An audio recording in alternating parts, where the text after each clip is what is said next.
Chapter 14, The Muleteer. It wanted less than an hour to dawn when the mule train came up to the southern gate of Alessandria, and its single leader disturbed the silence of the night by a shrill whistle thrice repeated. A moment later, a light showed behind a grating by the narrow postern gate, built into the wall beside the portcullis. A voice bawled a challenge across the gulf. "Who comes?" "Messenger from Messer Girolamo," answered the muleteer. "Give the word of the night." Lodi triumphant. The light was moved, and presently followed a creaking of winches and a rattle of heavy chains. A great black mass, faintly discernible against the all-encompassing darkness, slowly descended outwards and came to rest with thud almost at the very feet of the muleteer. Across that lower drawbridge the archway of the guardhouse glowed in light, and revealed itself a swarm with men-at-arms under the jagged teeth of the raised portcullis. The muleteer spoke to the night. He took farewell of men who were not with him, and called instructions after someone of whom there was no sign, then drove his laden mules across the bridge, and himself came last into the light between the men-at-arms drawn up there to ensure against treachery, ready to warn those who manned the winches above in the event of an attempt to rush the bridge. The muleteer, a tall fellow, as tall as Lorenzaccio, but much younger, dressed in a loose tunic of rough brown cloth with leg clothing of the same material cross-gartered to the knees, found himself confronted by an officer who thrust a lantern into his face. "You are not Lorenzaccio." "Devil take you," answered the muleteer. "You needn't burn my nose to find that out." His easy impudence allayed suspicion. Besides, how was a besieged garrison to suspect a man who brought in a train of mules all laden with provisions? "Who are you?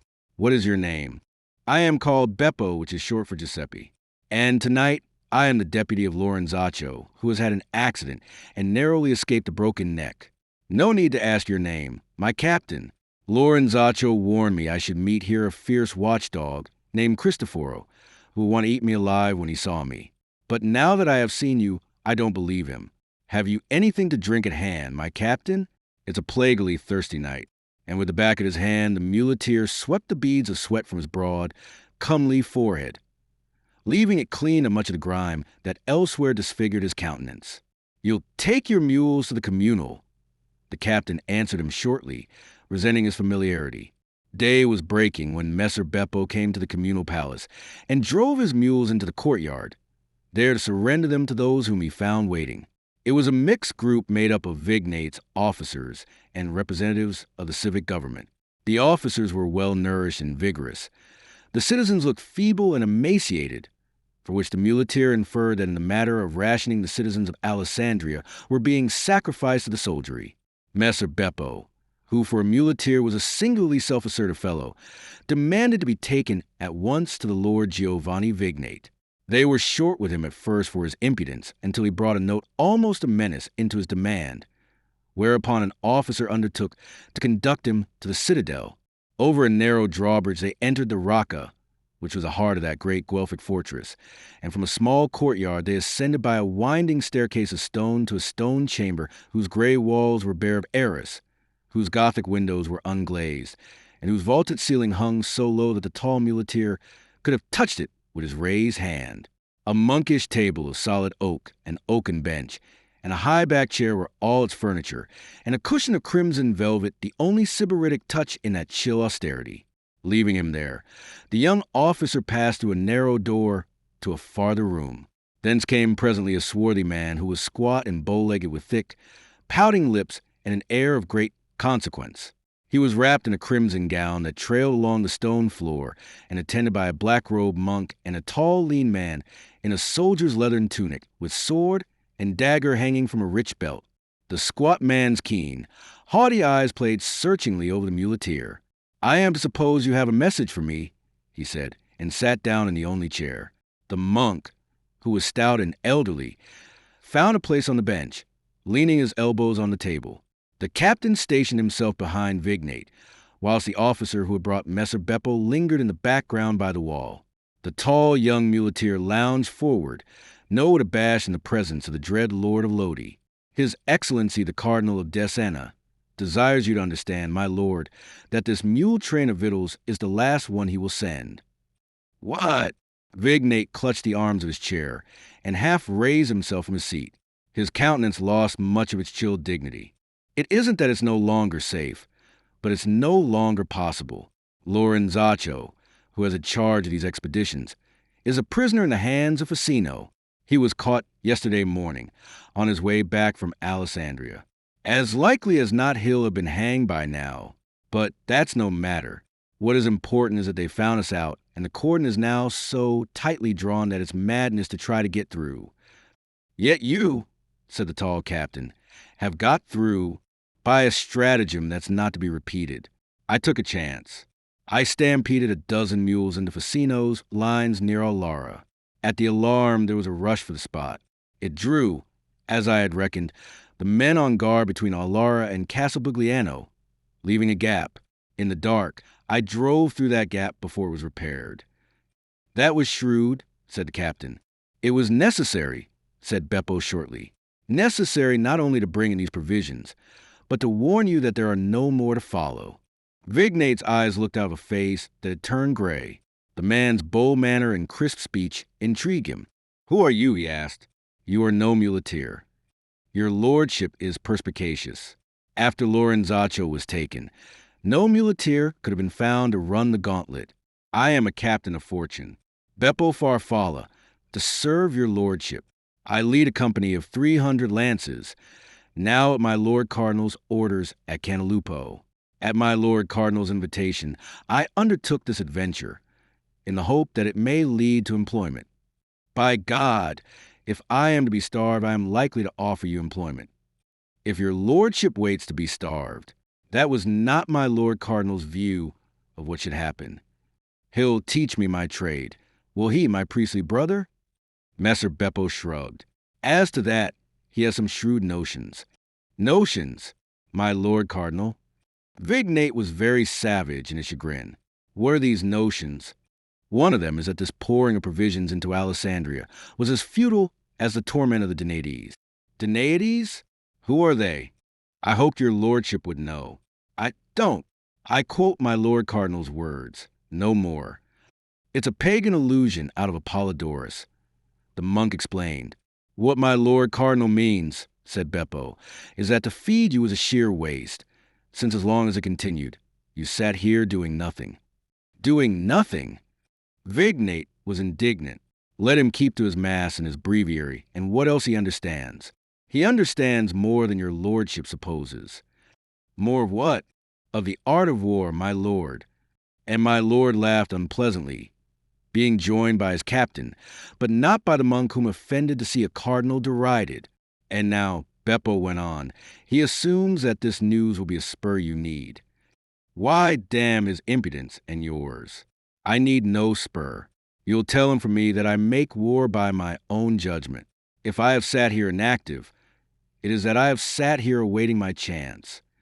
And now that the threat of starvation will permit you to sit here no longer, you will be constrained to go out and seek that chance. Seek it.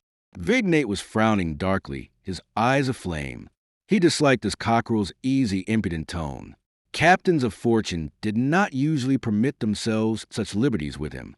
Where shall I seek it? Tell me that, and I'll condone your insolence. My Lord Cardinal thinks it might be sought in Facino's quarters at Pavone. Oh, yes, or in the Indies or in hell. They're as accessible. I have made sorties from here, 4 of them, and all disastrous. Yet the diasters were due to no fault of mine. Is your lordship quite sure of that? Quoth Messer Beppo softly, smiling a little. The Lord of Lodi exploded. Am I sure? He cried, his gray face turning purple and inflating. Dare any man suggest that I am to blame? My Lord Cardinal dares. He more than suggests it. He says so bluntly. And your impudence no doubt agrees with him? Upon the facts, could my impudence do less? His tone was mocking. The 3 stared at him in sheer unbelief. Consider now, my lord. You made your sallies by day, in full view of an enemy who could concentrate at whatever point you attacked over ground upon which it was almost impossible for your horse to charge effectively. My Lord Cardinal thinks that if you had earlier done what the threat of starvation must now compel you to do, and made a sally under cover night, you might have been upon the enemy lines before ever your movement could be detected and a concentration made to hold you. Vignate looked at him with heavy contempt, then shrugged. A priest's notion of war, he sneered. The tall captain took it up with Messer Beppo, less disdainful in tone. He no less conveyed his scorn of the Cardinal Girolamo's ideas. Such an action would have been well if our only aim had been to break through and escape, leaving Alessandria in Facino's hands.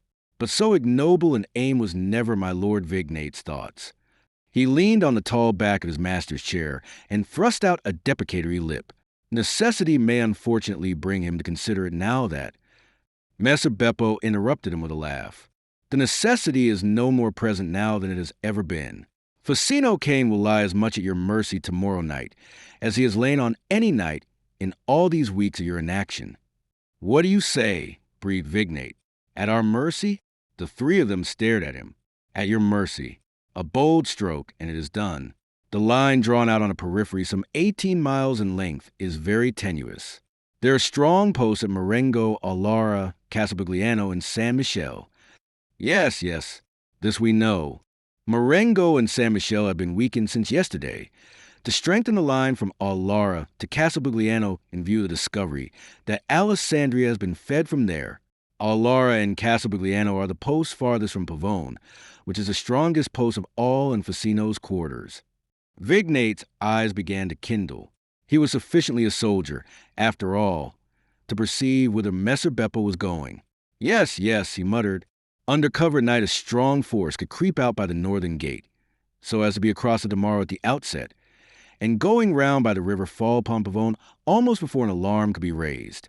Before supports could be brought up, you would have broken the force that is stationed there.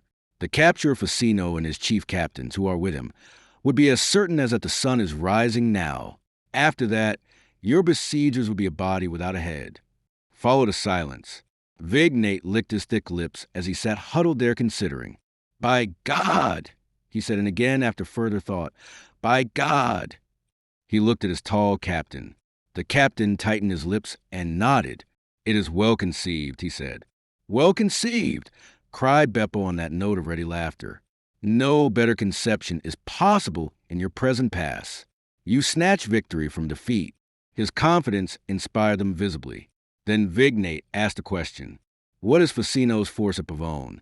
Is it known? Some 400 or 500 men. No more. With half that number you could overpower them if you took them by surprise. I do not run unnecessary risks. I'll take 600. Your lordship is decided then, said the tall captain. What else, Rocco?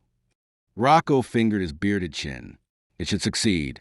I'd be easier if I were sure the enveloping movement could be made without giving the alarm. Unbidden, the audacious Messer Beppo broke into their council. Aye, that's the difficulty. But it can be overcome. That is where I can serve you. I and my 300 lances. I move them round during the day wide of the lines, and bring up behind Pavone at Pietramarazzi. At the concerted hour, I push them forward, right up against Facino's rear, and at the moment that you attack in front, I charge them behind, and the envelopment is made. But how to know each other in the dark? Said Rocco. Your force and ours might come to grips, each supposing the other to be Facino's. My men shall wear their shirts over their armor, if yours will do the same. Lord of heaven, said Vignate, you have it all thought out. That is my way. That is how I succeed. Vignate heaved himself up. On his broad face it was to be read that he had made up his mind. Let it be tonight, then. There is no gain in delay, nor can our stomachs brook it. You are to be depended upon, Captain Farfalla. If we come to terms, said Beppo easily, I'm not in the business for the love of adventure. Vignate's countenance sobered from elation. His eyes narrowed. He became the man of affairs. And your terms, quoth he, a year's employment for myself and my condata, at a monthly stipend of 15,000 gold florins. God of heaven! Vignate ejaculated. Is that all? And he laughed scornfully. It is for your lordship to refuse. It is for you to be reasonable. 15 thou. Besides, I don't want a condata for a year, but I prefer the security of a year's employment.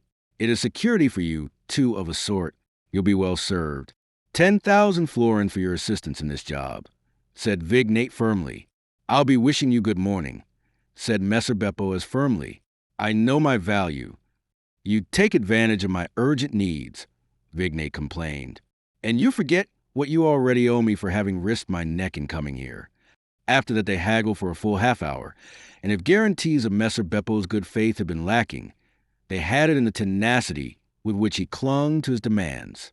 At long length the Lord of Lodi yielded, but with ill grace and with certain mental reservations notwithstanding the bond drawn up by his monkish secretary. With that parchment in his pocket, Messer Beppo went gaily to breakfast with the Lord Vignate, and thereafter took his leave, and slipped out of the city to carry to the cardinal at Desena the news of the decision and to prepare for his own part in it. It was a dazzling morning, all signs of the storm having been swept from the sky, and the air being left a cleaner for its passage. Messer Beppo smiled as he walked, presumably because on such a morning it was good to live. He was still smiling when towards noon of that same day he strode unannounced into Facino's quarters at Pavone. Facino was at dinner with his 3 captains, and the Countess faced her lord at the foot of the board. He looked up as the newcomer strode to the empty place at the table. "You're late, Bellarion. We have been awaiting you in your report.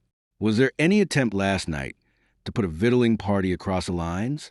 "There was," said Bellarion. "And you caught them?" "We caught them. Yes. Nevertheless, the mule train and the victuals won into Alessandria." They looked at him in wonder. Carmagnola scowled upon him. "How, sir? And this in spite of your boast that you caught them?" Bellarion fixed him with eyes that were red and rather bleary from lack of sleep. "In spite of it," he agreed.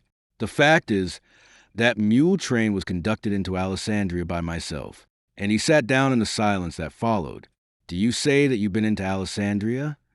"Into the very citadel. I had breakfast with the squat lord of Lodi."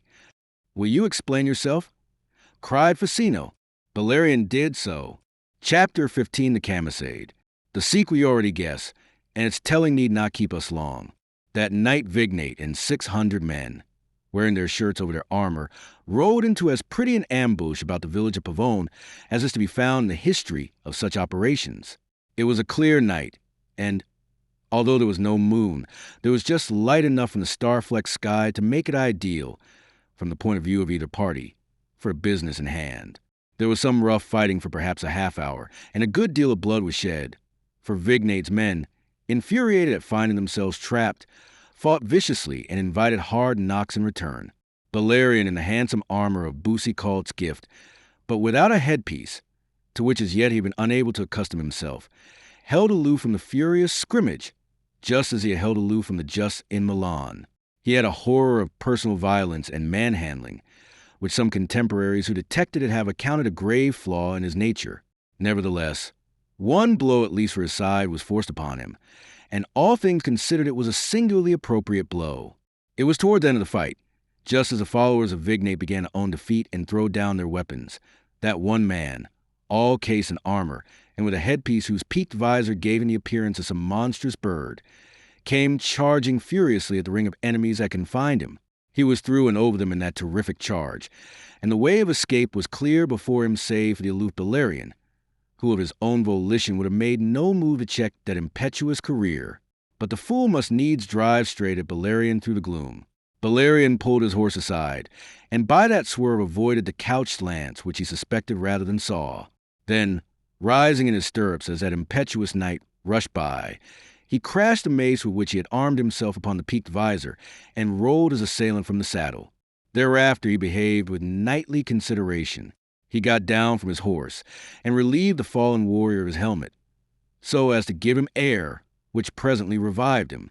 By the usages of chivalry, the man was Bellarion's prisoner. The fight was over. Already men with lanterns were going over the meadow which had served for battleground, and into the village of Pavone. To the great alarm of its rustic inhabitants, the disarmed survivors of Vignate's force, amounting still to close upon 500, were being closely herded by Facino's men. Through this dense press Bellarion conducted his prisoner, in the charge of 2 Burgundians. In the main room of Facino's quarters the two first confronted each other in the light. Bellarion laughed as he looked into that flat, swarthy countenance with the pouting lips that were frothing now with rage. "You filthy venal hound! You've sold yourself to the highest bidder. Had I known it was you, you might have slit my throat, or ever I would have surrendered." "Facino, in the chair at which his swayed leg confined him, and Carmignola, who had come but a moment ago to report the engagement at an end, stared now at Bellarion's raging prisoner, in whom they recognized Vignate. And meanwhile Bellarion was answering him. I was never for sale, my lord. You are not discerning. I was my lord Facino's man when I sought you this morning in Alessandria. Vignate looked at him, and incredulity was tempering the hate of his glance. It was a trick. He could hardly believe that a man should have dared so much. You are not Farfalla, captain of fortune? My name is Bellarion. It's the name of a trickster, then a cheat, a foul, treacherous hind who imposed upon me with lies. He looked past his captor at Facino, who was smiling. Is this how you fight, Facino? Merciful God! Facino laughed. Are you to prate of chivalry and knight-errantry, you faithless brigand? Count against him, Bellarion, when you fix his ransom. He is your prisoner. If he were mine, I'd not enlarge him under 50,000 ducats. His people of Lodi should find the money, and so learn what it means to harbor such a tyrant. Savage eyes glowered at Facino. Pouting lips were twisted in vicious hate. Pray God, Facino, that you never fall prisoner of mine. Bellarion tapped his shoulder, and he tapped hard. I do not like you, Messer de Vignate. You're a fool, and the world is troubled already by too many of your kind. So little am I venal that from a sense of duty to mankind I might send your head to the Duke of Milan you betrayed, and so forgo the 100,000 ducats ransom you are to pay to me. Vignate's mouth fell open. Say nothing more, Bellarion admonished him. What you've said so far has already cost you 50,000 ducats. Insolence is a costly luxury in a prisoner. He turned to the attendant Burgundians. Take him above stairs, strip off his armor, and bind him securely. Why, you inhuman barbarian? I've surrendered to you. You have my word. Your word. Bellarion loosed a laugh that was like a blow in the face. John Galeazzo Visconti had your word. Yet before he was cold, you were in arms against the sun. I'll trust my bonds rather than your word. My lord. He waved them out, and as he turned, Facino and Carmignola saw that he was quivering, trickster and betrayer. And to be called so by such a Judas. Thus he showed what stirred him, yet not quite all. They were not to guess that he could have borne the epithets with equanimity if they had not reminded him of other lips that had uttered them. Solace yourself with the ransom, boy, and you're not modest. Faith, 100,000. Well, well. Facino laughed. You were in luck to take Vignate prisoner. In luck, indeed, Carmignola curtly agreed, then turned to face Facino. And so, my lord, the affair is happily concluded. Concluded? There was derision in Bellarion's interjection. Why, sir, the affair is not yet begun. This was no more than the prelude. Prelude to what? To the capture of Alessandria. It's to be taken before daylight. They stared at him, and Facino was frowning almost in displeasure. You said nothing of this. I thought it would be clear. Why do I lure Vignate to make a camisade from Alessandria with 600 men, wearing their shirts over their arms, to be met here by another 300 under Captain Farfalla similarly bedecked? 900 horsemen or thereabouts, with their shirts over their arms, will ride back in triumph to Alessandria in the dim light of dawn, and the jubilant garrison will lift up its gates to receive them. You intended that? Said Facino, when at last he found his voice. What else? Is it not a logical consummation? You should break your morning fast in Alessandria, my lord. Facino, the great captain, looked almost with reverence at this fledgling in the art of war. By God, boy, you should go far. At travel you showed your natural talent for this game of arms. But this... Shall we come to details? Said Bellarion to remind them that time was precious. Little, however, remained to be concerted. By Bellarion's contriving the entire condata was waiting under arms. Facino offered Bellarion command of what he called the White Shirts, to be supported by Carmignola with the main battle. Bellarion, however, thought that Carmignola should lead the White Shirts. Theirs will be the honor of the affair. Facino reminded him, I offer to you as your due. Let Messer Carmignola have it. What fighting there may be will fall to the law of pretended returning camissadors when the garrison discovers the imposture. That is a business which Messer Carmagnola understands better than I do. You are generous, sir, said Carmagnola. Bellarion looked sharply to see if he were sneering. But for once Carmagnola was obviously sincere, as Bellarion had planned. So the thing fell out in the gray light of breaking day. Creeping pallid and colorless as a moonstone over the meadows about Alessandria, the anxious watchers from the walls beheld a host approaching, whose white shirts announced them for Vignate and his raiders. Down went drawbridge, up portcullis. To admit them, over the timbers of the bridge they thundered. Under the deep archway of the gatehouse they streamed, and the waiting soldiery of Vignate deafened the ears of the townsfolk with their cheers, which abruptly turned to cries of rage and fear. For the camissadors were amongst them, beating them down and back, breaking away into the gatehouse, assuming possession of the machinery that controlled drawbridge and portcullis, and spreading themselves out into the square within to hold the approaches of the gate. Their true quality was at last revealed, and in the tall armored man on the tall horse who led and directed them, Francesco, Buswan of Carmagnola, was recognized by many, and now as the daylight grew, another host advanced upon the city, the main battle of Facino's army. This was followed by yet a third, a force detailed to escort the disarmed camissadors of Vignate, who were being brought back prisoners. When 2 hours later Facino broke his fast in the citadel, as Bellarion had promised him that he should, with his officers about him and his countess, her beauty all aglow at the table's foot, there was already peace and order in the captured city. Chapter 16, Severance.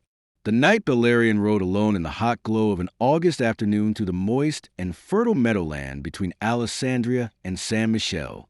He was dejected by the sterility of worldly achievement and mourned the futility of all worldly endeavor. In endeavor itself, as he had to admit from his own experience, there was a certain dynamic entertainment, affording an illusion of useful purpose. With achievement, the illusion was dispelled. The purpose grasped with so much water in the hands. Man's greatest accomplishment was to produce change. Restlessness abode in him nonetheless, because no one state could be shown to be better than another. The only good in life was study, because study was an endeavor that never reached fulfillment. It busied a man to the end of his days, and aimed at the only true reality in all this world of shams and deceits. Messer Bellarion conceived that in abandoning the road to Pavia and Master Chrysolaus, he had missed his way in life. Nay, further, his first false step had been taken when, driven by that heresy of his, rooted in ignorance and ridiculous, he had quitted the monastery at Sigliano. In conventional endeavor, after all, there was a definite purpose.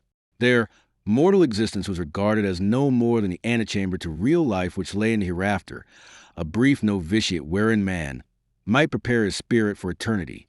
By contrast with that definite, peaceful purpose, this world of blindly striving, struggling, ever restless men, who address themselves to their span of mortal existence as if it were to endure forever, was no better, no more purposeful, and of no more merit in its ultimate achievement than a clod of writhing earthworms. Thus Messer Bellarion, riding by sparkling waters in the dappled shade of poplars, standing stark against the polished azure of the summer sky, and the very beauty with which God had dressed the world made man's defilement of it the more execrable in his eyes. Emerging from the screen of poplars, he emerged also from his gloomy reflections, dragged thence by the sight of a lady on a white horse that was gaily caparisoned in blue and silver. She was accompanied by a falconer and attended by 2 grooms whose liveries in the same colors announced them of the household of Messer Facino Cane, Count of Biandrate, and now by right of conquest and self-election tyrant of Alessandria. For in accepting his tacit dismissal from the Duke of Milan, Facino had thrown off his allegiance to all Visconti and played now, at last, for his own strong hand. Bellarion would have turned another way. It had become a habit with him whenever he espied the Countess.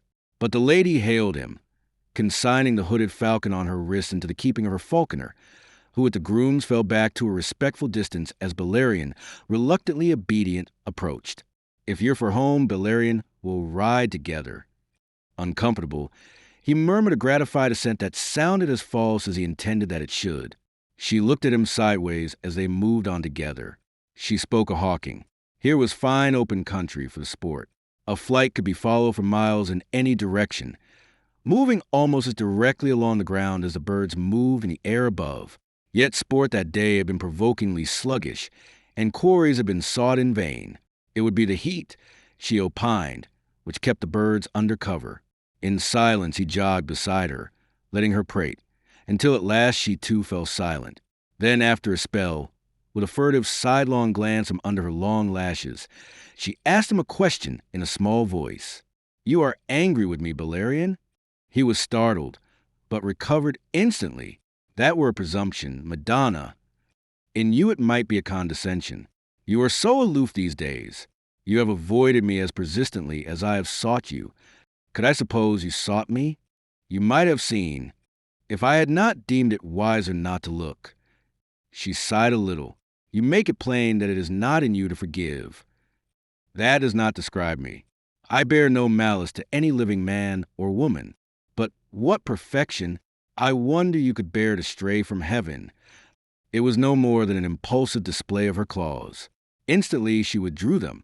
No, no, dear God, I did not mean to mock at you, but you're so cold, so placid.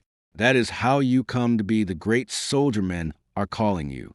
But it will not make men love you, Bellarion. Bellarion smiled. I don't remember to have sought men's love, nor women's, eh? The fathers taught me to avoid it. The fathers. Her mockery was afoot again. In God's name, why ever did you leave the fathers? It was what I was asking myself when I came upon you. And you found no answer when you saw me? None, Madonna. Her face whitened a little, and her breath came shorter. You're blunt, she said, and uttered a little laugh that was hard and unpleasant. He explained himself. You are my Lord Facino's wife. Ah. Her expression changed again. I knew we should have that. But if I were not, she faced him boldly, in a sudden eagerness that he deemed piteous. The solemnity of his countenance increased. He looked straight before him. In all this idle world there is naught so idle as to consider what we might be if it were different. She had no answer for a while, and they rode a little way side by side in silence, her attendants following out of earshot. You'll forgive, I think, when I explain, said she at last. Explain, he asked her, mystified. That night in Milan, the last time we spoke together, you thought I used you cruelly. No more cruelly than I deserve to be used in a world where it is expected of a man that he shall be more sensible to beauty than to honor. I knew it was honor made you harsh, she said, and reached forth a hand to touch his own where it lay upon the pommel. I understood. I understand you better than you think. Bellarion, could I have been angry with you then? You seemed angry. Seemed. That is the word. It was necessary to seem. You did not know that Facino was behind the arras that masked the little door. I hope that you did not. It was like a blow between the eyes. She snatched away her hand. Brows met over staring, glaring eyes, and her nether lip was caught in sharp white teeth. You knew! She gasped at last, and her voice held all the emotions. The arras quivered, and there was no air. That drew my eyes, and I saw the point of my lord's shoe protruding from the curtain's hem. Her face held more wickedness in that moment than you would have thought possible to find wed with so much perfection. When did you see? Was it before you spoke to me as you did? Your thoughts do me poor credit. If I had seen in time, should I have been quite so plain and uncompromising in my words? I did not see until after I had spoken. The explanation, nothing mollified her. Almost I hope you'd say that the words you used because you know of Facino's presence. After that, he thought, no tortuous vagaries of the human mind should ever again astonish him. You hoped I would confess myself a bloodless coward who uses a woman as a buckler against a husband's righteous wrath. As she made no answer, he continued, each of us has been defrauded in his hopes. Mine were that you did not suspect Facino's presence, and that you spoke from a heart at last aroused to loyalty. It took her a moment fully to understand him. Then her face flamed scarlet, and unshed tears of humiliation and anger blurred her vision. But her voice, though it quivered a little, was derisive. You spare me nothing, she said. You strip me naked in your brutal scorn, and then fling mud upon me. I have been your friend, Bellarion, aye, and more. But that is over now. Madonna, if I have offended... Let be. She became imperious. Listen now. You must not continue with my lord Facino, because where he goes thither must I go, too. You asked me to take my dismissal from his service? He was incredulous. I beg it, a favor, Bellarion. It is yourself have brought things to the pass where I may not meet you without humiliation, and continue daily to meet you I will not. Her ready wicked temper flared up. You'll go, or else I swear. Swear nothing, he thundered, very suddenly aroused. Threaten, and you bind me to Facino hand and foot. Instantly she was all soft and pleading. A fool she was, nevertheless. Indeed, perhaps because of it, she had a ready grasp of the weapons of her sex. Oh, Bellarion, I do not threaten. I implore. I. Silence were your best agent now. He was curt. I know your wishes, and...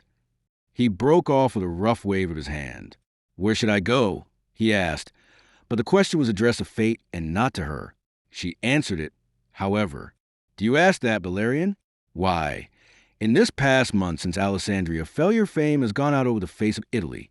The credit for two such great victories as those of Travo and Alessandria is all your own, and the means by which you won them are on every man's tongue. Aye, Facino is generous, he said, and his tone was bitter. There's not a prince in Italy would not be glad to employ you. In fact, the world is full of places for those we would dismiss. After that they rode in silence until they were under the walls of the city. You'll go, Bellarion? I am considering. He was very grave, swayed between anger and a curious pity, and weighing other things besides. In the courtyard of the citadel, he held her stirrup for her, as she came to earth, and turned, standing very close to him. She put her little hand on his. You'll go, Bellarion, I know, for you are generous. This, then, is farewell. Be you fortunate. He bowed until his lips touched her hand in formal homage. As he came upright again, he saw the square-shouldered figure of Facino in the Gothic doorway. And Facino's watching eyes, he thought, were narrow. That little thing was the last item in the scales of his decision. Facino came to greet them. His manner was pleasant and hearty. He desired to know how the hawking had gone, how many pheasants his lady had brought back for supper, how far afield she had ridden, where Bellarion had joined her, and other similar facts of amiable commonplace inquiry.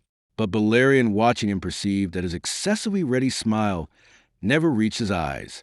Throughout supper, which he took as usual in the company of his captains and his lady, Facino was silent and brooding, nor even showed great interest when Carmagnola told the arrival of a large body of Ghibelline refugees from Milan to swell the forces which Facino was assembling against the coming struggle, whether defensive or offensive, with Malatesta and Duke John Maria. Soon after the Countess had withdrawn, Facino gave his captains leave. Bellarion, however, still kept his place. His resolve was taken, that which the Countess claimed to him as a sacrifice to her lacerated vanity. He found his sense of duty to Facino claiming also, and his prudent calculating was confirming. Facino raised heavy eyes from the contemplation of the board and leaned back in his chair. He looked old that night in the flickering candlelight. His first words betrayed the subject upon which his thoughts had been lingering. "Ha, boy, I am glad to see the good relations between Bice and yourself. I had fancied a coolness between you lately. I am the Countess's servant, as I am yours, my lord." Aye. Facino grunted and poured himself wine from a jug of beaten gold. She likes your company. She grudged you once, when I sent you on a mission to Genoa. I'm brought to think of it because I am about to repeat the offense. You wish me to go to Boucicault for men? Bellarion showed a surprise. Facino looked at him quizzically. Why not? Do you think he will not come? Oh, he'll come. He'll march on Milan with you to smash Malatesta, and afterwards he'll try to smash you in your turn, that he may remain sole master in the name of the King of France. You include politics in your studies? I use my wits. To some purpose, boy, to some purpose. But I never mentioned Boucicault, nor thought of him. The men I need must be procured elsewhere. Where would you think of seeking them? And then Bellarion understood. Facino wanted him away, and desired him to understand it, which was why he had dragged in that allusion to the Countess. Facino was made reticent by his deep love for his unworthy lady. His need for her remained fiercely strong. However she might be disposed to stray. Bellarion used his wits, you see, as he had lately boasted. Why had Facino spied that night in Milan? Surely because in the relations between Bellarion and the Countess, he had already perceived reason for uneasiness. That uneasiness his spying had temporarily allayed. Yet not so completely, but that he continued watchful, and now, at the first sign of a renewal of that association, it took alarm. Though Facino might still be sure that he had nothing to avenge, he could be far from sure that he had nothing to avert. A great sorrow welled up from Bellarion's heart. All that he possessed, his very life itself, he owed to Facino's boundless generosity, and in return he was become a thorn in Facino's flesh. "Why, sir," he said slowly, smiling a little as if in deprecation, "this matter of levies has been lately in my thoughts. To be frank, I have been thinking of raising a candidata of my own." Facino sat bolt upright in his surprise. Clearly his first emotion was of displeasure. "Oh, you grow proud. I have my ambitions." "How long have you nursed this one? It's the first I hear of it." Blandly Bellarion looked across at him, and bland was his tone. "I matured a conceit as I rode abroad today." "As you rode abroad?" Facino's eyes were intently upon his face. It conserved its blandness. The condotiero's glance flickered and fell away. They understood each other. "I wish you the luck that you deserve, Bellarion. You've done well by me. You've done very well. None knows it better than I. And it's right you should go, since you've the sense to see that it's best for you." The color had faded from Bellarion's face. His eyes were very bright. He swallowed before he could trust himself to speak, to play the comedy out. "You take it very well, sir, this desertion of you. But I'm your man for all my ambition." Thereafter they discussed his future. He was for the cantons, he announced, to raise a body of Swiss, the finest infantry in the world, and Bellarion meant to depend on infantry. As a parting favor, he begged for the loan of Stoffel, who would be useful to him as a sponsor to his compatriots of Uri and the Weierwaldstädter. Facino promised him not only Stoffel himself, but 50 men of the Swiss cavalry Stoffel had latterly recruited, to be a nucleus of the candidata Bellarion went to raise. They pledged each other in a final cup and parted. Facino to seek his bed, Bellarion in quest of Stoffel. Stoffel, having heard the proposal, at once engaged himself, protesting that the higher pay Bellarion offered him had no part in the decision. "And as for men, there's not one of those who fought with you on the bluff above the Trebia, but will want to come." They numbered 60 when they were called up, and with Facino's consent they all went with Bellarion on the morrow, for, having decided upon departure, there was no reason to delay it. Betimes in the morning Bellarion had business with a banker of Alessandria named Torella, with whom Vignate's ransom was deposited in return for certain bills of exchange negotiable in Bern. Thereafter he went to take his leave of Facino, and to lay before him a suggestion, which was a fruit of long thinking in the stillness of a wakeful night. He was guilty, he knew, of a duplicity, of serving ends very different, indeed, from those that he pretended. But his conscience was at ease, because, although he might be using Facino as a tool for performance of his ultimate secret aims, yet the immediate aims of Facino himself would certainly be advanced. "There's a service I can perhaps do you as I go," said Bellarion at parting. "You are levying men, my lord, which is a heavy drain upon your own resources. Prisoners like Vignate don't fall into the hands of each of us. Have you thought, instead, of seeking alliances?" Facino was disposed to be hilarious. "With whom? With the dogs that are baying and snarling round Milan? With a store and John Carlo and the like?" "There's Theodore of Montferrat," said Bellarion quietly. "So there is the crafty fox, and the price he'll want for his alliance. You might find it convenient to pay it. Like myself, the Marquis Theodore has ambitions. He covets Vercelli and the lordship of Genoa. Vercelli would be in the day's work in a war on Milan. So we might begin hostilities by occupying it. But Genoa can wait until your own work is done. On those terms, Montferrat comes in with you. Ha! God's life. You're omniscient. Not quite, but I know a great deal. I know, for instance, that Theodore went to Milan at Gabriello's invitation to offer alliance to John Maria on those terms. He left in dudgeon, affronted by John Maria's refusal. He's as vindictive as he's ambitious. Your proposal now might tickle both emotions. This was sound sense, and Ficino admitted emphatically. Shall I go by way of Montferrat and negotiate the alliance for you with Messer Theodore? You'll leave me in your debt if you succeed. That is what Theodore will say when I propose it to him. You're sanguine. I'm certain. So certain that I'll impose a condition. Messer Theodore shall send the Marquis John Giacomo to you to be your esquire. You'll need an esquire in my place. And what the devil am I to do with John Giacomo? Make a man of him and hold him as a guarantee. Theodore grows old and accidents often happen on a campaign. If he should die before it's convenient, you'll have the sovereign of Montferrat beside you to continue the alliance. By God, you look ahead, in the hope of seeing something someday. I've said that the regent Theodore has his ambitions. Ambitious men are reluctant to relinquish power, and in a year's time the Marquis John Giacomo will be of age to succeed. Have a care of him when he's with you. Ficino looked at him and blew out his cheeks. You're bewildering sometimes. You seem to say 100 things at once, and your thoughts aren't always nice. Bellarion sighed. My thoughts are colored by the things they dwell on. Chapter 17, The Return. The knight Bellarion contrasted the manner of his departure from Casale a year ago with the manner of his return, and took satisfaction in it. There was more worldliness in his heart than he suspected. He rode, superbly mounted on a tall gray horse, with Stoff at his side a little way ahead of the troop of 60 mounted arbalesters, all well-equipped and trim in visorless steel caps and metal-studded leather hacketons, their leader rearing a lance in which fluttered a bannerall bearing Bellarion's device. On a field azure the dogs had argent. The rear was brought up by a string of pack mules, laden with tents and equipment of the company. Clearly this tall young knight was a person of consequence, and as a person of consequence he found himself entreated in Casale. The regent's reception of him admirably blended the condescension proper to his own rank with the deference due to Bellarion's. The regent, you'll remember, had been in Milan at the time of Bellarion's leap to fame and honor, and that was all that he chose now to remember of Ficino Cane's adoptive son.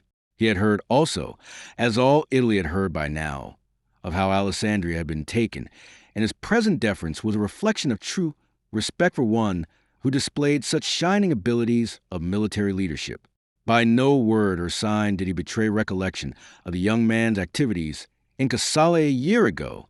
A tactful gentleman, this regent of Montferrat, his court, he professed, was honored by this visit of the illustrious son of an illustrious sire, and he hoped that in the peace of Montferrat, Messer Bellarion would rest him a while from his late glorious labors.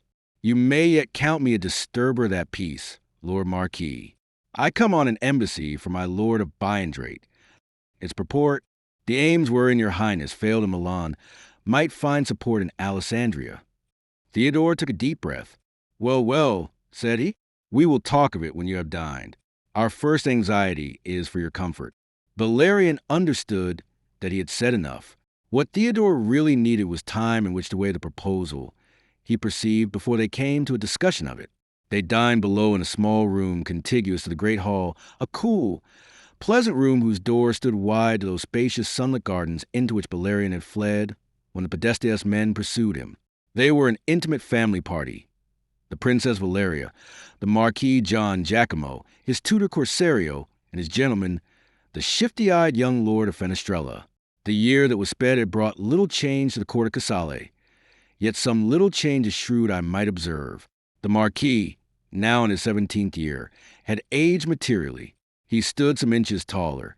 He was thinner and of a leaden pallor. His manner was restless, his eyes dull, his mouth sullen. The regent might be proceeding slowly, but he proceeded surely. No need for the risk of violent measures against one who was obligingly killing himself by the profligacy so liberally supplied him. The princess, too, was slighter and paler than when last Bellarion had seen her. A greater wistfulness haunted her dark eyes. A listlessness born of dejection hung about her. But when Bellarion, conducted by her uncle, had stood unexpectedly before her, straight as a lance, tall and assured, the pallor had been swept from her face, the languor from her expression. Her lips had tightened and her eyes had blazed upon this liar and murderer to whose treachery she assigned the ruin of her hopes. The regent, observing these signs, made haste to present the visitor to the young Marquis in terms that should ensure a preservation of the peace. Giacomo, this is the knight Bellarion Kane. He comes to us as the envoy of his illustrious father, the Count of Biandrate, for whose sake, as for his own, you will do him honor. The youth looked at him languidly. Give you welcome, sir, he said without enthusiasm, and wearily proffered his princely hand, which Bellarion dutifully kissed. The princess made him a stiff, unsmiling inclination of her head in acknowledgment of his low bow. Fenestrella was jocosely familiar, Corsario absurdly dignified. It was an uncomfortable meal. Fenestrella, having recognized Bellarion for the prisoner in the Podesta's court a year ago, was beginning to recall the incident when the regent headed him off and swung the talk to the famous seizure of Alessandria, rehearsing the details of the affair. How Bellarion, disguised as a muleteer, had entered the besieged city, and how, pretending himself next to Captain of Fortune, he had proposed a camisade in which subsequently he had trapped Vignate, and how thereafter with his own men in the shirts of the camisaders he had surprised the city. Trick upon trick, said the princess in a colorless voice, speaking now for the first time. Just that, Bellarion agreed shamelessly. Surely something more, Theodore protested. Never was stratagem more boldly conceived or more neatly executed. A great feat of leadership, Sir Bellarion, deserving the renown it had procured you. And 100,000 florins, said Valeria. So, they knew that, too, reflected Bellarion. Fenestrella laughed. You set a monstrous value on the Lord Vignate. I hoped his people of Lodi, who had to find the gold, would afterwards ask themselves if it was worthwhile to retain a tyrant quite so costly. Sir, I have done you wrong, the princess confessed. I judge you swayed by the thought of enriching yourself. He affected to miss the sarcasm. Your Highness would have done me wrong if you had left that out. Valeria alone did not smile at that. Her brown eyes were hard as they held his gaze. It was Messer Carmagnola, they tell me, who led the charge into the city. That is a gallant knight, ever to be found where knocks are to be taken. True, said Bellarion. It's all he's fit for, an ox of a man. That is your view of a straightforward, honest fighter? Perhaps I am prejudiced in favor of the weapon of intelligence. She leaned forward a little to dispute with him. All were interested, and only Theodore uneasy. It is surely necessary even in the lists. I remember at a tournament in Milan the Valor an address of this knight, Carmagnola. He bore off the palm that day. But then you were not present. You had a fever or was an ague. Most likely an ague. I always shiver at the thought of a personal encounter. The regent led the laugh, and now even Valeria smiled, but it was a smile of purest scorn. Bellarion remained solemn. Why do you laugh, sirs? It is no more than true. True, cried Fenestrella, and it was you unhorsed Vignate. That was an accident. I slid aside when he rode at me. He overshot his aim, and I took advantage of the moment. Valeria's eyes were still upon him, almost incredulous in their glance. Oh! He was utterly without shame. He retorted upon her with the truth, but it was by making the truth sound like a mockery that he defeated her. She looked away at last, nor spoke to him again. Delivered from her attacks, Bellarion addressed himself to the young Marquis, and by way of polite inquiry into his studies asked him how he liked Virgil. Virgilio? Quoth the boy, mildly surprised. You know Virgilio, do you? Bah, he's a thieving rogue, but very good with dogs. I mean the poet, my lord. Poet? What poet? Poets are weariness. Valeria reads me their writings sometimes. God knows why, for there's no sense in them. If you read them to yourself, you might... Read them to myself? Read? God's bones, sir. You take me for a clerk. Read. He laughed the notion contemptuously away and buried his face in his cup. His Highness is a backward scholar, Corsario deprecated. We do not thrust learning upon him, Theodore explained. He is not very strong. Valeria's lip quivered. Bellarion perceived that it was with difficulty she kept silent. Why? You know best, sir, he lightly said, and changed the subject. Thereafter the talk was all of trivial things, until the meal was done. After the princess had withdrawn and the young Marquis and Fenestrella had begged leave to go, the regent dismissed Messer Corsario and the servants, but retained his guest to the last. I will not keep you now, sir. You'll need to rest. But before we separate, you may think it well to tell me briefly what my Lord Facino proposes. Thus I may consider it until we come to talk of it more fully this evening. Bellarion, who knew, perhaps as few men knew, the depth of Theodore's craft, foresaw a very pretty duel in which he would have need of all his wits. Briefly, then, said he, Your Highness desires the recovery of Vercelli and similarly the restoration of the lordship of Genoa. Alone you are not in strength to gratify your aims. My Lord Facino, on the other hand, is avowedly in arms against the Duke of Milan. He is in sufficient strength to stand successfully on the defensive, but his desire is to take the offensive, drive out Malatesta, and bring the Duke to terms. An alliance with your Highness would enable each of you to achieve his ends. The regent took a turn in the room before he spoke. He came at last to stand before Bellarion, his back to the Gothic doorway, and the sunlight beyond, graceful and tall and so athletically spare that a boy of 20 might have envied him his figure. He looked at Bellarion with those pale, close-set eyes which the discerning belied the studiedly benign expression of his handsome, shaven face. What guarantees does the Lord of Bindred offer? He asked quietly. Guarantees? Echoed Bellarion, and nothing in his blank face betrayed how his heart had leapt at the regent's utterance of that word. Guarantees that when I shall have done my part, he will do his. Calm, passionless, and indifferent he might show himself. But if underneath that well-managed mask he did not see with eagerness, spurred on by ambition and vindictiveness, then Bellarion knew nothing. If he paused to ask for guarantees, it was because he so ardently desired the thing Facino offered that he would take no risk of being cheated. Bellarion smiled ingenuously.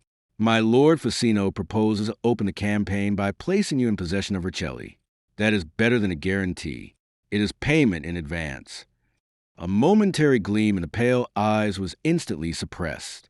Part payment, said the regent's emotionless voice.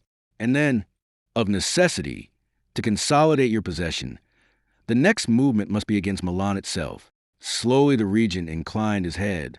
I will consider, he said gravely.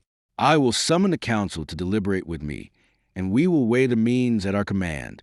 Meanwhile, whatever my ultimate decision, I am honored by the proposal.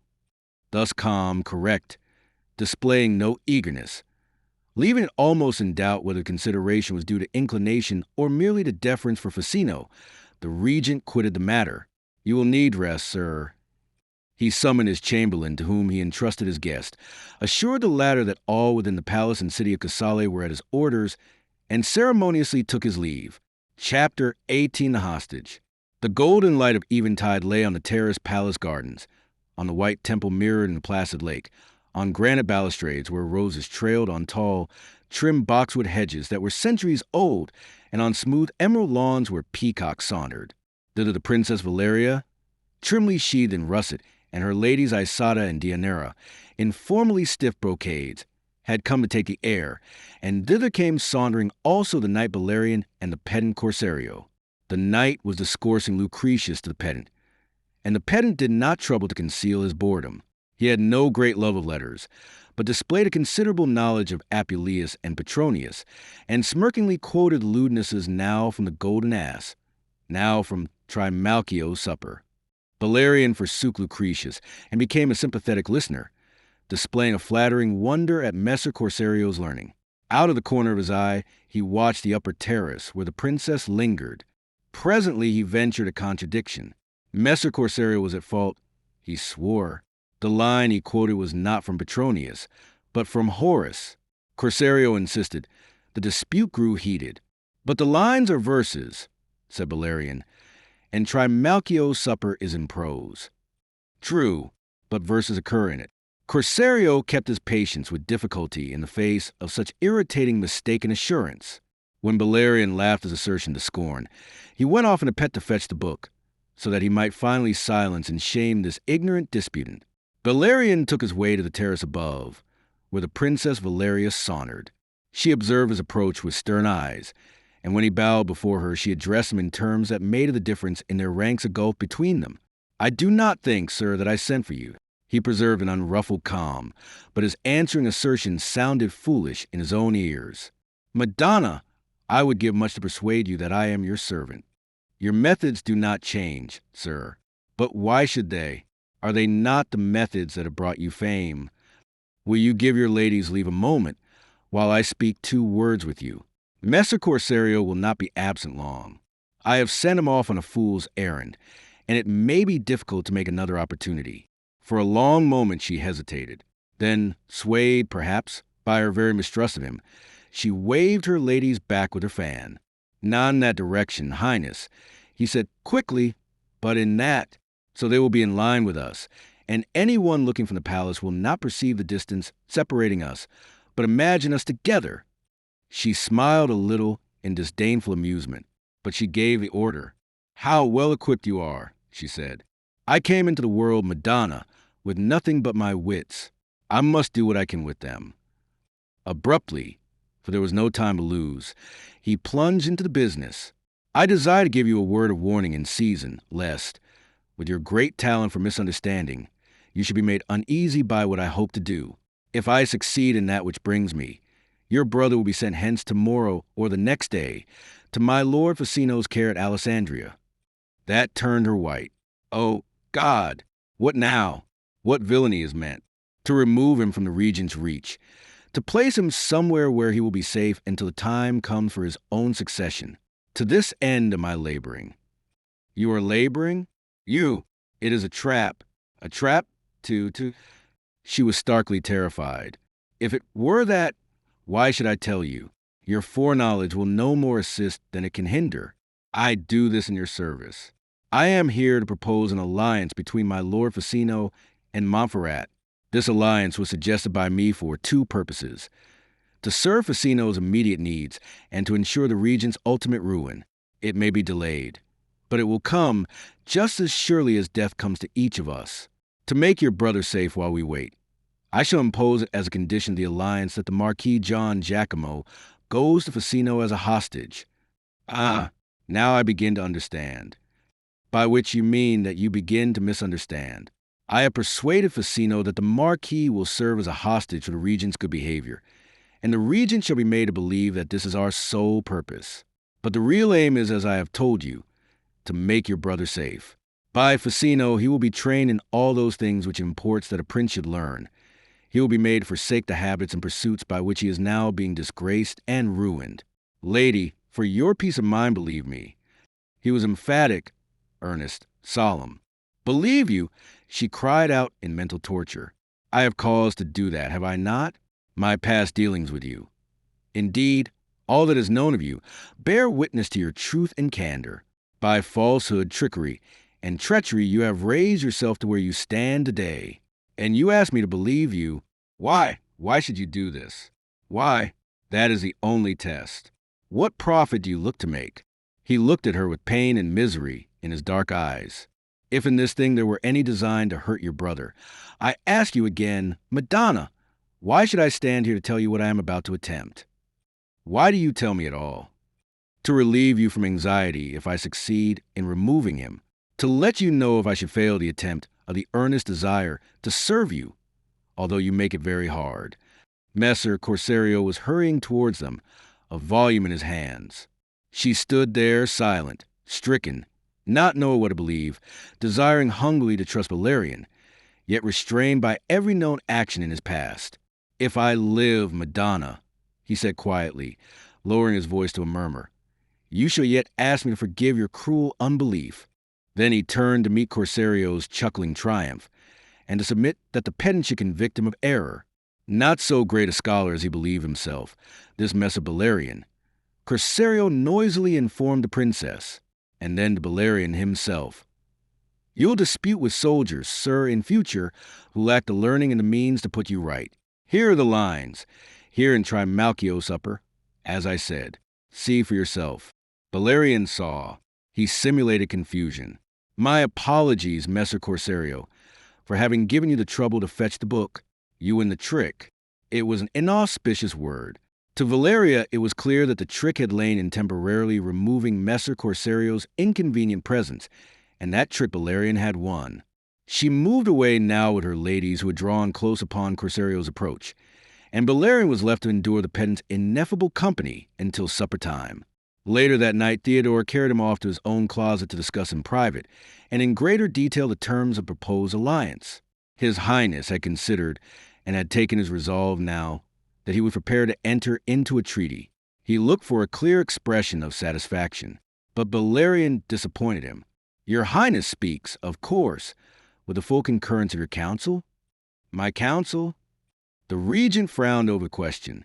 Where the issues are so grave, my lord Facino will require to be sure that all the terms of the treaty are approved by your council, so that there may be no going back. In that case, sir, he was answered a little frostily, you had better attend in person before the council tomorrow and satisfy yourself.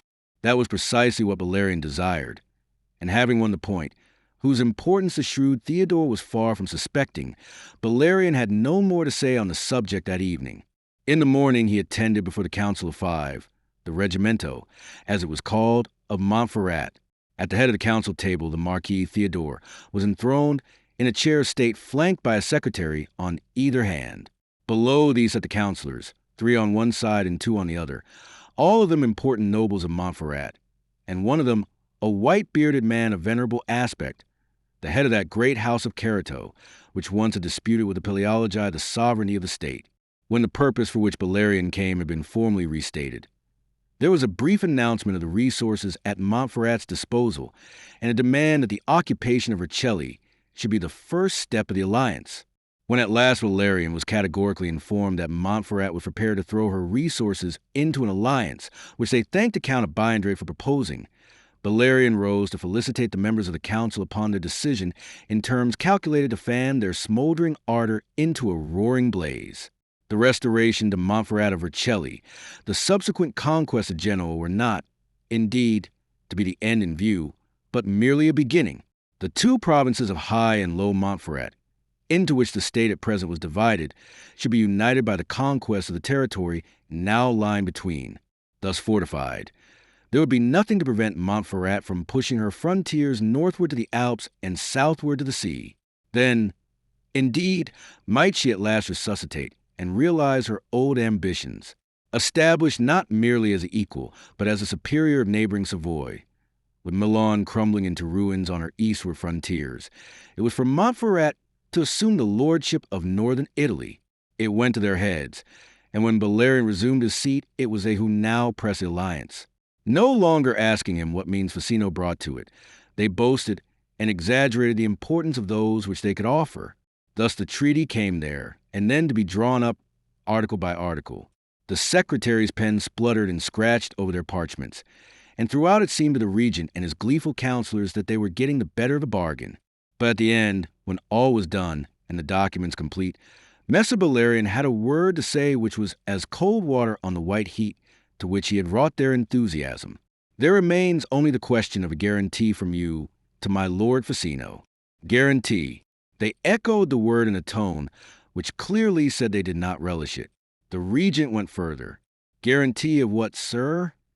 That Montferrat will fulfill her part of the undertaking. My God, sir, do you imply a doubt of our honor? It is no question of honor, Highness, but a bargain whose terms are clearly to be set forth to avoid subsequent disputes on either side. Does the word guarantee offend your Highness? Surely not, for it was your Highness who first used that word between us. The councillors looked at the regent. The regent remembered and was uncomfortable. Yesterday your Highness asked me what guarantees my lord Facino would give that he would fulfill his part. I did not cry out in wounded honor, but at once conceded that the immediate occupation of Vercelli should be your guarantee. Why, then, sirs, should it give rise to heat in you if on my lord's behalf I ask a return in kind? Something tangible to back the assurance that when Vercelli is occupied you will march with my lord Facino against Milan as he may deem best? But unless we do that, said the regent impatiently, there can follow no conquest of Genoa for us. If there did not, you would still be in possession of Vercelli, and that is a great deal. Councils of supineness might desire you to rest content with that. Should we heed them, do you suppose? Said the Marquis of Carato. I do not, nor will my lord. But suppositions cannot be enough for him. This interruption, where all had flowed so smoothly, was clearly fretting them. Another interposed. Would it not be well, Highness, to hear what guarantees my lord of Bindrate will require? And Theodore assenting, Bellarion spoke to anxious ears. It is in the nature of a hostage, and one that will cover various eventualities. If, for instance, the Marquis John Giacomo should come to throne before these enterprises are concluded, it is conceivable that he might decline to be bound by your undertakings. If there were no other reasons, and they will be plain enough to your excellencies, that one alone would justify my lord in asking, as he does, that the person of the Marquis of Montferrat be delivered into his care as a hostage for fulfillment of this treaty. Theodore, betrayed into a violent start, sat now pale and thoughtful, commanding his countenance by an effort. Another in his place would have raged and stormed and set upon impulse things from which he might not afterwards retreat. But Theodore Paleologo was no creature of impulse. He weighed and weighed again this thing, and allowed his counselors to babble, listening the while. They were hostile, of course, to the proposal. It had no precedent, they said, whereupon Bellarion smothered them in precedents culled from the history of the last 1,000 years. Retreating from that assertion, then, they became defiant, and assured him that precedent or no precedent, they would never lend themselves to any such course. The regent still said nothing, and whilst vaguely suspicious, he wondered whether the emphatic refusal of the counselors was based upon some suspicion of himself. Had they, by any chance, despite his caution, been harboring mistrust of his relations with his nephew, and did they think that this proposal of Ficino's was some part of his own scheming, covering some design nefarious to the boy? One of them turned to him now. Your Highness says no word to this. And the others with one voice demanded his own pronouncement. He stirred. His face was grave. I am as stricken as are you. My opinion, sirs, you have already expressed for me. Bellarion, smiling a little, as one who is entirely mystified, now answered them. Sirs, suffer me to say that your heat fills me with wonder. My lord Ficino had expected of you that the proposal would be welcome. Welcome, cried Carito. To view life in a foreign court and camp is acknowledged to be of all steps the most important in the education of a future prince. This is now offered to the Lord John Giacomo in such a way that 2 objects would simultaneously be served.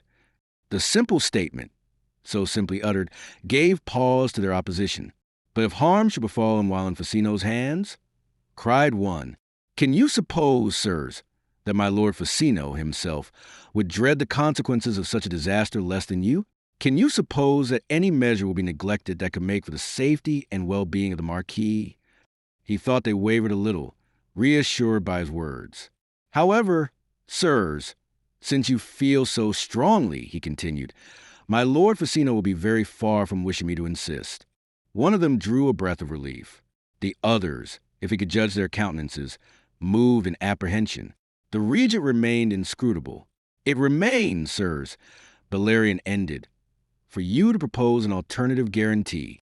Time will be lost in submitting it to my lord Ficino, Carito deplored, and the others by their nods and 1 or 2 by words showed the returning eagerness to seal this treaty which meant so much to Montferrat. Oh, no, Bellarion reassured them.